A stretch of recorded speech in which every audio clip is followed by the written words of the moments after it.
South Korean President Yoon Suk-yeol impeached after martial law scandal.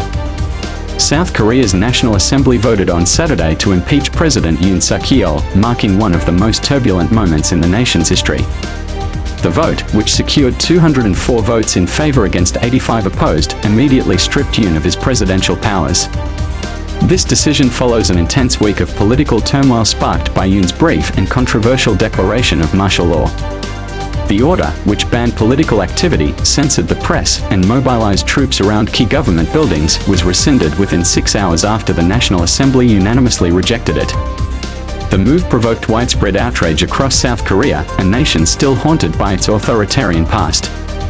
The impeachment motion, initiated by the opposition Democratic Party and 5 smaller opposition parties, gained critical support from members of Yoon's own People Power Party, PPP. Speaker Woo Won-sik, addressing the assembly after the vote, symbolically declared, "Dear people, now go and enjoy the year-end parties," reflecting relief among lawmakers and citizens alike. The impeachment now heads to South Korea's Constitutional Court, which has up to 6 months to decide whether to uphold it. Until then, Prime Minister Han Duck-soo will act as interim president. If the court confirms the impeachment, South Korea will be required to hold a presidential election within 60 days. Yoon's initial claim that the opposition had sympathies for North Korea, a justification for his martial law decree, has been widely dismissed as baseless.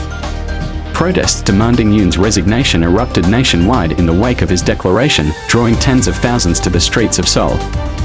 Many protesters carried banners denouncing Yoon's decision as a threat to democracy. Notably, K-pop singer-songwriter IU contributed food and supplies to protesters, underscoring the cultural and generational significance of the demonstrations. Despite apologizing for the anxiety caused by his decree, Yoon struck a defiant tone in his final speech as president, vowing to fight to the end and accusing his opponents of paralyzing the government. Yet even within his conservative party, Yoon faced dissent. PPP leader Han Dong-hoon labeled the martial law declaration a betrayal of the constitution, while others called it a confession of rebellion. South Korea's history is marked by painful memories of military rule, and Yoon's actions have rekindled fears of authoritarianism. The last time martial law was declared was over 40 years ago, during a period of military dictatorship. For many, this impeachment serves as a decisive moment to safeguard democratic principles.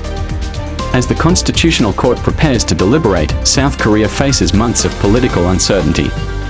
The coming months will determine not just Yoon's fate, but the broader trajectory of South Korea's political landscape.